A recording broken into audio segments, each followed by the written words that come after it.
tener la cena del Señor. Hay iglesias que tienen la cena del Señor cada semana. Hay iglesias que lo hacen el primer o último domingo del mes.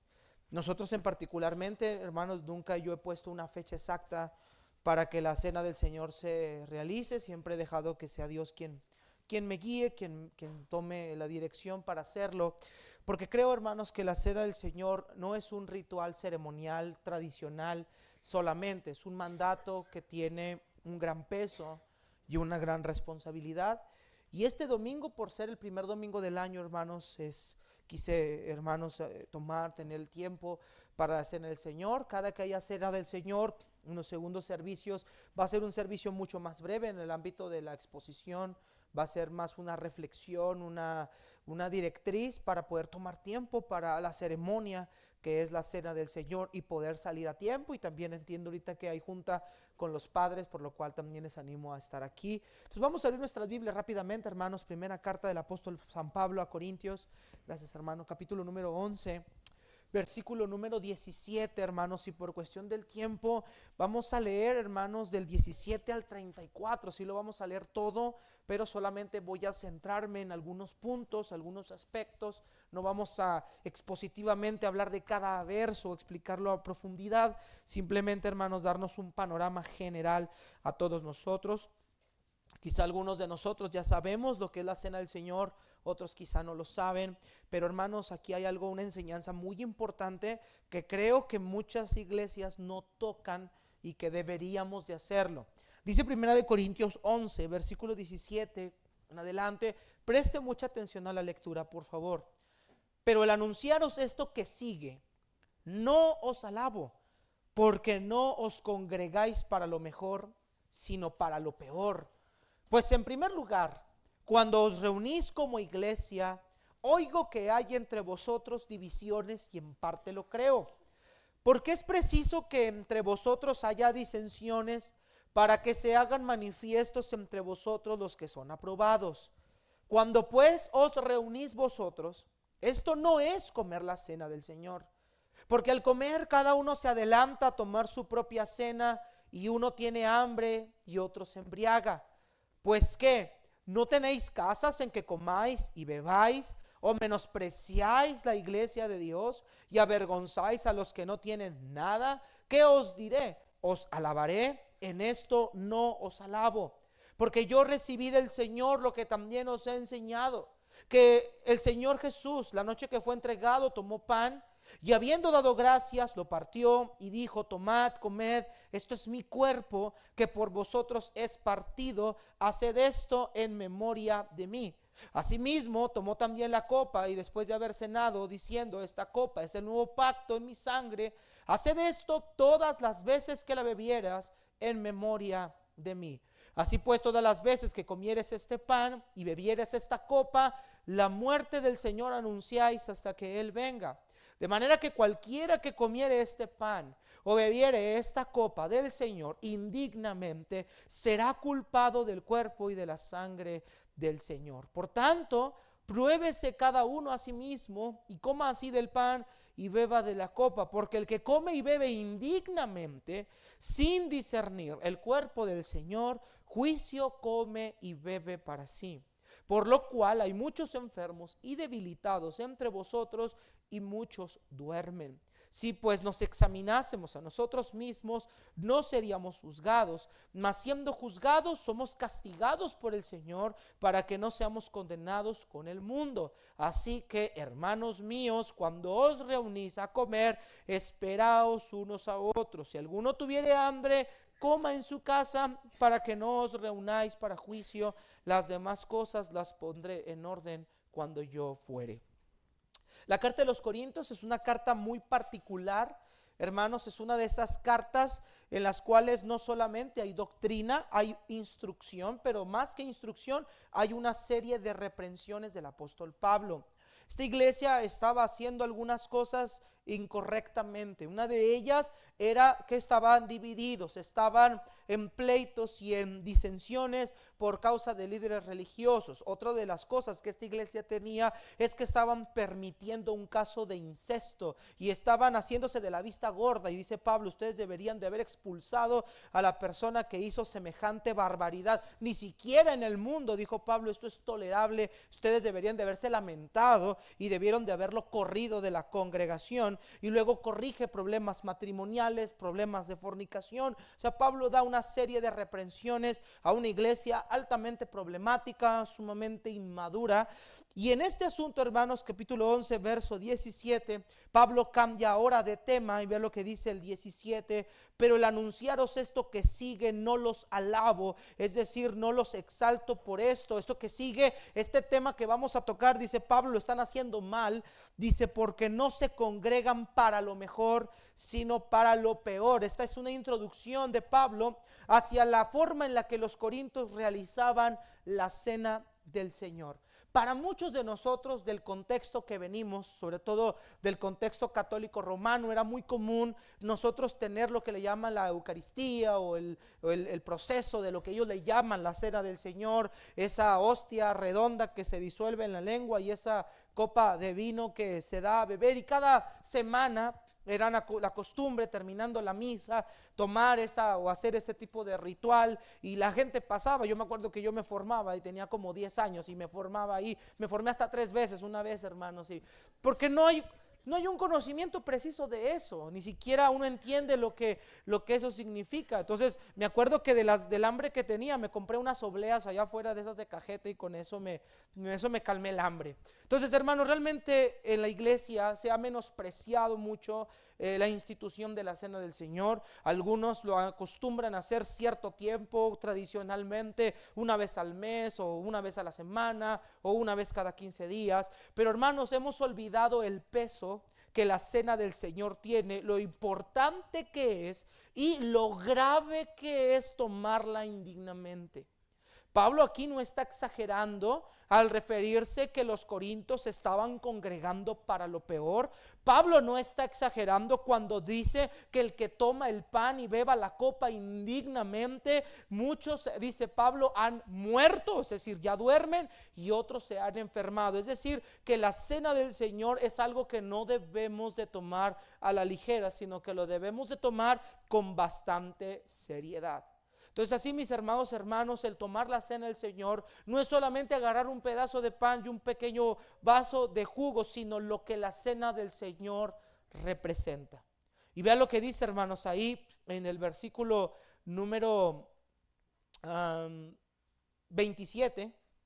Vean lo que dice el 27: de manera que cualquiera que comiera este pan o bebiera esta copa del Señor indignamente, miren lo que dice Pablo, hermanos, será culpado del cuerpo y de la sangre del Señor. Es decir, que tomar la cena del Señor es algo muy delicado, pero también no tomarla es igual de pecaminoso que al hacerlo indignamente, porque es un mandato.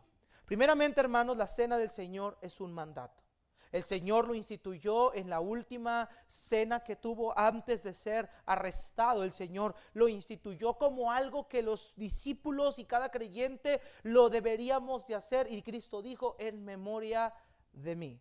Todas las veces que se reunieren a comer este pan, a beber esta copa, dice el Señor, la muerte, dice Pablo, la muerte del Señor anunciáis hasta que Él venga. Entonces, esto no solamente es un ritual, esto no es solamente un proceso religioso, hermanos, es algo muy serio. Y yo quiero pedirle a cada uno de ustedes, hermanos, en esta mañana, en esta tarde ya, que nos hagamos una examinación profunda respecto a cómo estamos viviendo y respecto a cómo está nuestra vida y respecto a lo que vamos a hacer en unos cuantos minutos.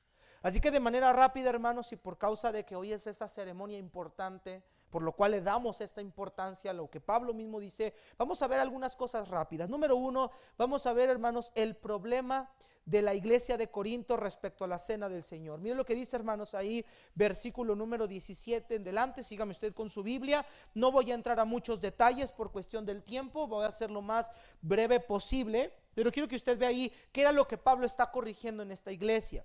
Dice el 17, pero el enunciaros esto que sigue, no los alabo, porque no se congregan para lo mejor, sino para lo peor. ¿Qué era lo que Pablo dice que no les alaba? Verso 18, pues en primer lugar, cuando os reunís como iglesia, oigo que hay entre vosotros divisiones y en parte lo creo. Si usted es de esos que piensan que lo más importante es estar bien con Dios y con que yo esté bien con Dios, la iglesia no me importa, usted está en completo error.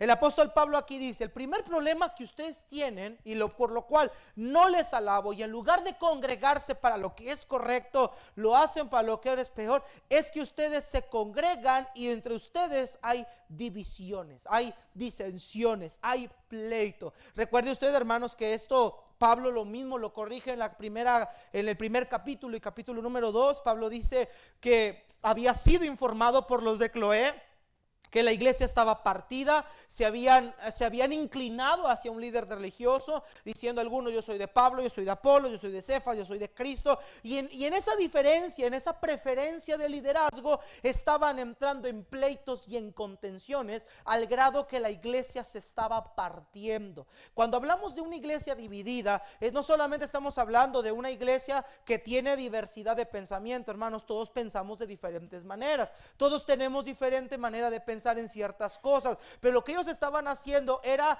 tener pleitos, los del grupo tal contra los del grupo tal, y estaban partiendo la iglesia de Cristo. Cada quien estaba formando su propio líder, su propia congregación, su propio grupo, y esto estaba haciendo, hermanos, que la iglesia estuviera siendo altamente afectada. Y el apóstol Pablo dice, esto que ustedes están haciendo es completamente incorrecto, entre ustedes hay divisiones. Vean lo que dice el versículo 19.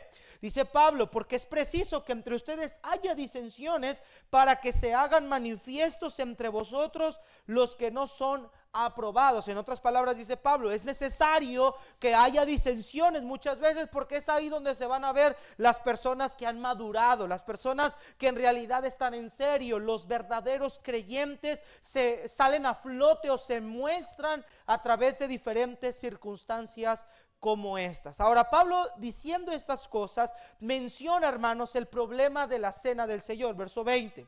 Cuando pues os reunís vosotros, recuerde que la iglesia está dividida.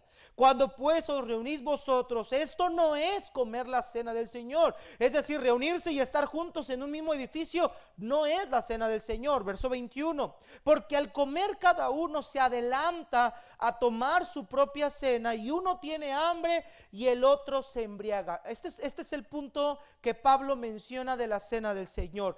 No había un discernimiento claro acerca de lo que esto significaba. En la iglesia primitiva o en estas iglesias había algo que se llamaba la cena de la comunión, que era cuando terminaban los servicios, los hermanos se compartían los alimentos unos con otros. Algunos historiadores mencionan que terminando el servicio tomaban la cena del Señor y luego se reunían para comer alimentos que se compartían el uno con el otro. Pero esta iglesia estaba tan dividida, esta iglesia estaba tan separada, que unos tomaban la cena del Señor primero y dejaban a los otros posteriormente. Es decir, no la tomaban juntos al mismo tiempo, sino que unos la comían y se retiraban, y otros comían el pan pero para alimentar el hambre que tenían en sus cuerpos, y otros terminaban embriagándose. Es decir, que usaban la cena del Señor para llenar sus apetitos físicos sin discernir y sin entender la importancia que esta cena tenía. Entonces el apóstol Pablo le dice, lo que ustedes están haciendo con la cena del Señor es algo completamente desordenado, es algo completamente equivocado. La cena del Señor no es sentarse a comer en una mesa y quitarte el hambre, es algo muy importante, es algo que ustedes deben de tomarle una gran importancia. Verso 22 dice, pues ¿qué? ¿A poco no tienen casas en que coman y beban? ¿O menosprecian la iglesia de Dios y avergüenzan a los que no tienen nada? ¿Qué os diré? ¿Los alabaré?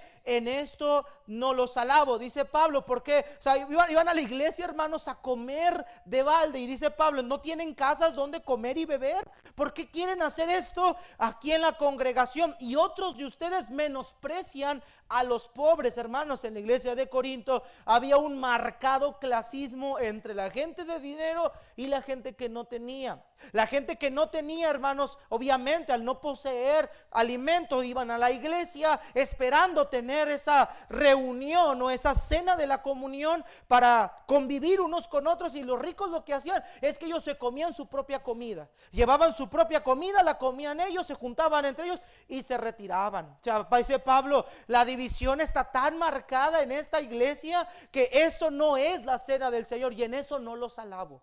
No están haciendo lo que es correcto, no están haciendo lo que deberían de hacer. Y luego versículo 23, hermanos, el apóstol Pablo nos dice qué es lo que la cena del Señor conlleva. Miren lo que dice versículo número 23.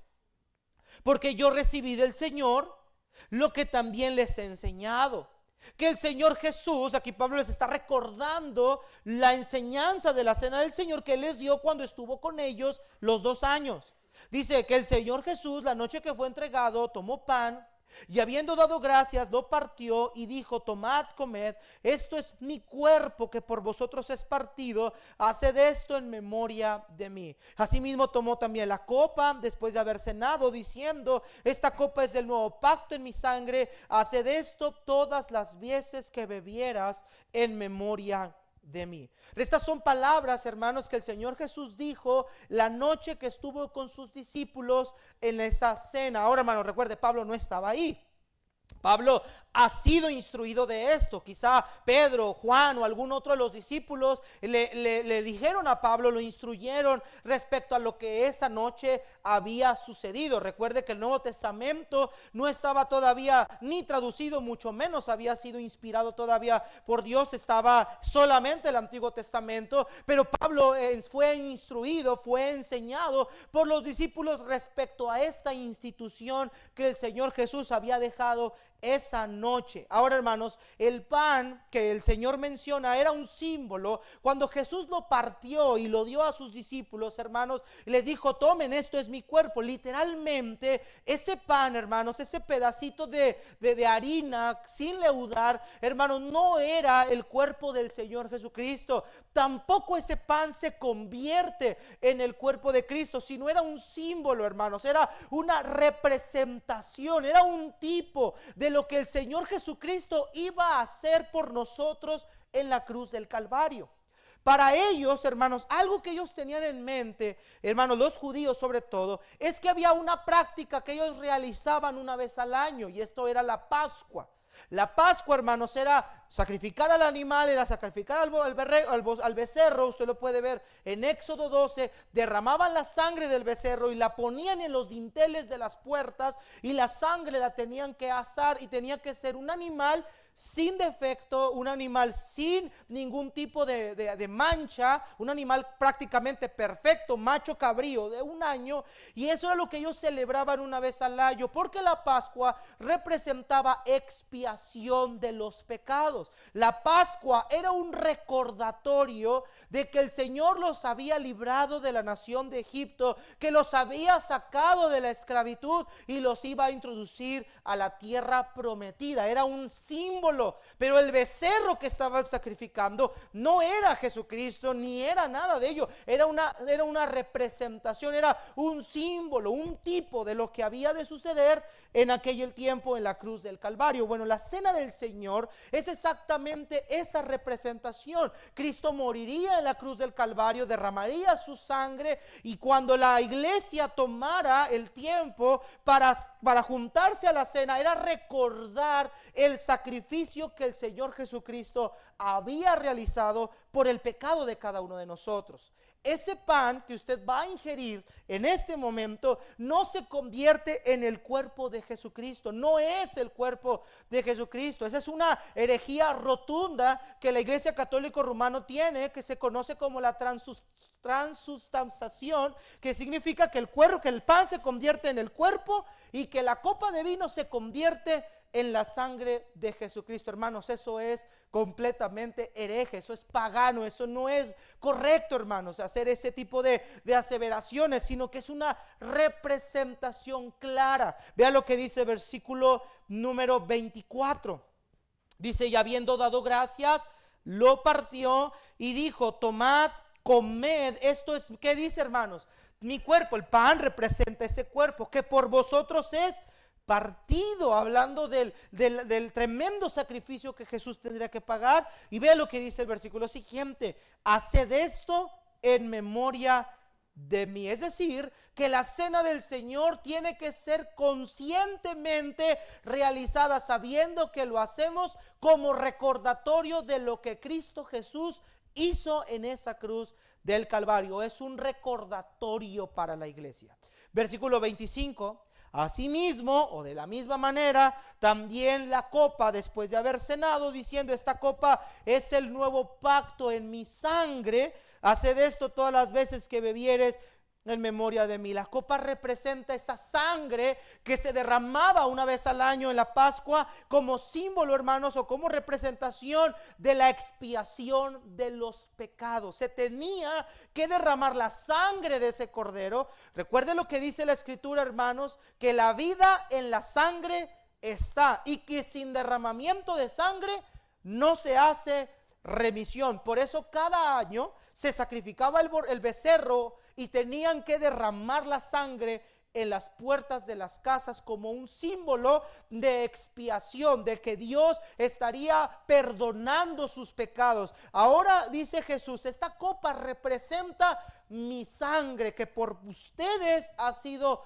derramada. Esa sangre que es la que no nos cubre los pecados, esa sangre que borra todos nuestros pecados, esa sangre que eliminó cada una de las deudas que usted y yo teníamos delante de Dios. Esa sangre bendita que cuando fue derramada, hermanos, limpió todo pecado, por más negro y oscuro que haya sido, hermanos, y nos presentó delante del Padre como personas sin mancha ni arruga. Esa sangre que limpia toda la maldad del hombre. Eso es lo que representa el pan, y eso es lo que representa el vino, pero no se convierten en. Y vea lo que dice el versículo 25: haced esto todas las veces que la bebieres. ¿Qué dice otra vez, hermanos? En memoria de mí. Dice Pablo, son las palabras de Jesucristo: todas las veces que lo hagan, lo tienen que hacer con la plena conciencia de que es en memoria de mí. Entonces, lo que la iglesia de Corinto estaba haciendo era tomar o ingerir alimentos sin estar conscientes de lo que estaban haciendo, como algo ritual, como algo intrascendente, como algo sin sentido, como algo para llenar un vientre, sin la plena conciencia de lo que eso significaba. En ese contexto, entonces, vea lo que dice el versículo 27. En ese contexto es donde dice el apóstol Pablo: de manera que cualquiera que comiere de este pan o bebiere esta copa del Señor, como hermanos, indignamente será culpado del cuerpo y de la sangre del Señor. Es en ese contexto donde el Señor dice: tomar la copa, tomar el pan, hacer la ceremonia sin discernir lo que estás haciendo, eso es tomarlo indignamente. Y vea lo que dice el versículo 27: y el que lo haga así es culpado del cuerpo y de la sangre del Señor. Y hermanos amados, tomar la cena del Señor indignamente puede significar varias cosas. En primer lugar, hermanos, tomar la cena indignamente es, hermanos, participar de ella con indiferencia hacia el pecado. Recuerdo cuando me congregaba en una iglesia hace tiempo, el pastor decía: hermanos, vamos a tomar la cena del Señor, quien haya pecado en esta semana pues no la puede tomar. Y yo decía: bueno, pues ninguno la va a poder tomar, porque todos hemos pecado en la semana.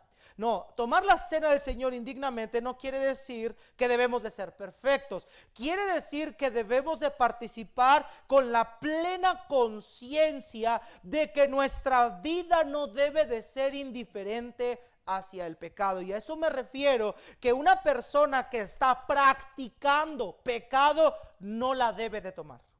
Estamos hablando de practicar el pecado. No es lo mismo, hermanos, pecar de una manera, ¿cómo le llaman? Pecado deliberado. No es lo mismo un pecado deliberado a pecar de manera natural o algo que nosotros no hemos concebido, no hemos meditado. No, la práctica es una acción que yo he realizado por voluntad personal. Yo sé que esto es pecado, yo sé que esto no está correcto, yo sé que esto no lo debo de hacer, yo sé que no debo de vivir de esta manera, pero lo estoy haciendo de todas maneras, de todas formas. Dice el apóstol Pablo, el que tome el cuerpo y la sangre del Señor con indiferencia, o que la tome indignamente, va a ser culpable.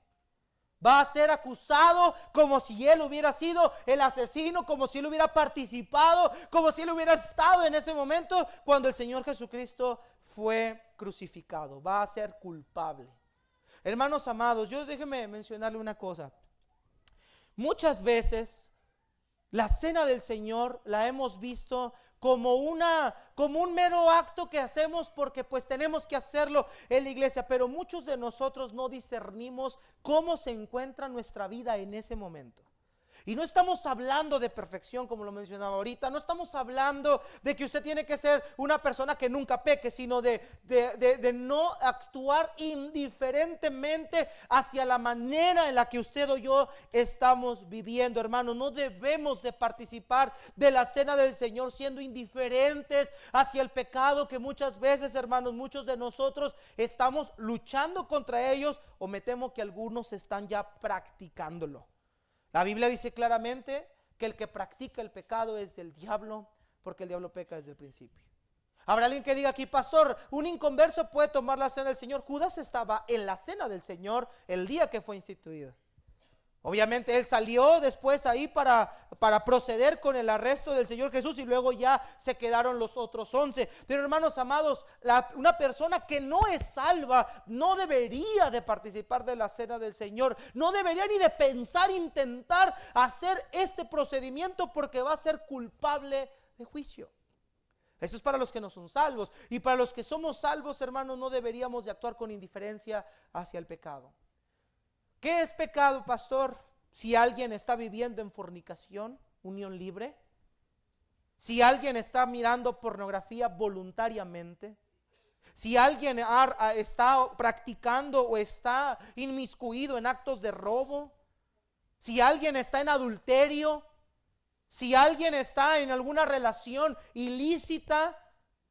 Si alguien está en una actitud de inmoralidad, eso sería participar indignamente, porque no está entendiendo la magnitud de su pecado con lo que va a hacer. ¿Qué es entonces lo que debe de hacer esa persona? Arrepentirse genuinamente. El arrepentimiento implica abandonar el pecado por completo. Arrepentimiento es darme la vuelta al pecado, es ya no hacer lo que solía hacer antes, sino ahora retractarme de lo que estoy haciendo y empezar a vivir una vida en santidad. Eso es arrepentimiento. Arrepentimiento no es lo mismo que remordimiento, mis hermanos.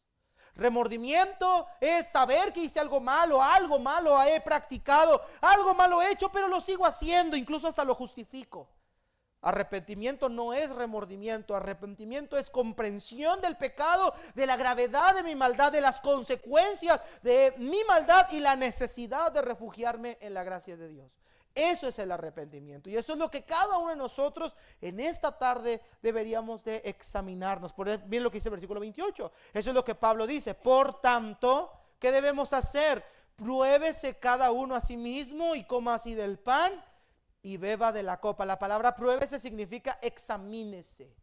Escarbe profundamente en su vida, indague en su corazón, en su mente, en sus prácticas, en su día a día. Indáguese, examine su vida, cabe a profundidad en su corazón y vea qué clase de corazón tiene, vea la clase de vida que usted está llevando. Y cuando usted ya se haya examinado, ya se haya probado y ya se haya arrepentido, tome cada uno a sí mismo, coma del pan y beba de la copa. Hermanos, esta ceremonia es una ceremonia santa, hermanos. No es una ceremonia común y corriente o intrascendente, es una ceremonia santa. Ahora, ¿qué pasa cuando yo tomo la cena del Señor indignamente? Vea lo que dice el versículo 28, 29. Porque el que come y bebe indignamente, sin discernir, ¿qué, mis hermanos? El cuerpo del Señor. ¿Qué pasa con esa persona? Juicio come y bebe para sí. ¿Cuál es ese juicio? Verso 30. Por lo cual hay muchos enfermos y debilitados entre ustedes y muchos duermen. Ese es un eufemismo, es muchos están muertos, en otras palabras. Entonces, hermanos amados, dice el apóstol Pablo, hay una consecuencia grande para aquel que tome y beba el pan sin discernir lo que está haciendo. Incluso Pablo dice, y no está dando su percepción. Pablo está asegurando que muchas de las enfermedades que estaban en Corinto y muchos de los debilitados y muchos de los muertos eran por ese tipo de causa. No dice, pues yo creo que algunos van a enfermarse y algunos, no, dice Pablo, por eso muchos de ustedes ya están enfermos, por eso muchos están débiles y por eso muchos ya están muertos. Ahora, ¿cómo no, hermanos? Si en el versículos anteriores leímos cómo practicaban la cena del Señor, de qué manera la estaban realizando, la forma tan indigna en que la estaban bebiendo, como si fuera una comida, una cena común. No, mis hermanos, dice Pablo, tengan conciencia de lo que van a hacer en este momento. Y no hay ninguna otra instrucción de la cena del Señor tan más completa que esta que el apóstol Pablo nos está dando en esta carta. Así que, mis hermanos, yo quiero pedirle a usted que se examine a sí mismo en esta noche, en este día. Quiero que examine usted a profundidad la vida que usted está llevando y el tipo de cristianismo que usted está tratando de llevar. No hay perfección en ninguno de nosotros, eso sí se lo voy a decir. Todos nosotros somos pecadores por naturaleza, pero la sangre de Cristo nos ha perdonado.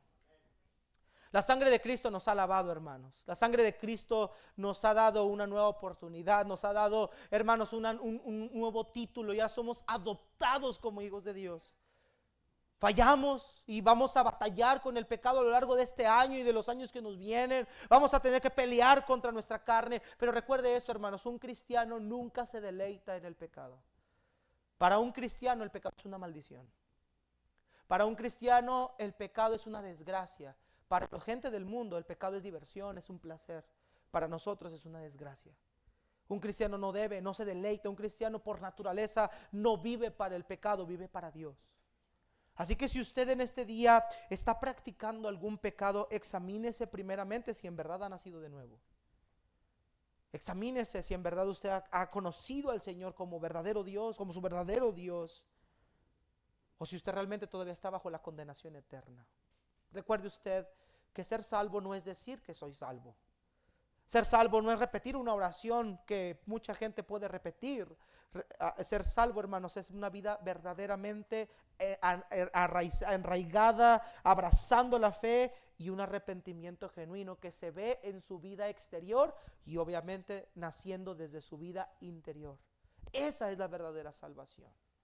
Usted puede comportarse aquí como un cristiano, pero si usted allá afuera está haciendo cosas que no son de un cristiano, yo dudaría de que usted verdaderamente ha puesto su fe en el Señor Jesucristo. Un cristiano no comparte cosas del mundo, hermanos. Un cristiano no se goza en la injusticia, no se goza en el pecado, no se goza en la inmoralidad, no se goza deleitándose en mujeres o en placeres. Un cristiano cuando peca se siente mal, se siente lastimado, se siente herido, se siente afectado y corre hacia la gracia de Dios, porque sabemos, hermanos, que cuando hemos pecado, un abogado tenemos para con el Padre. Jesucristo es nuestro abogado. Sabemos a dónde correr, pero un cristiano no se queda viviendo en la práctica del pecado, mucho menos se deleita en ella.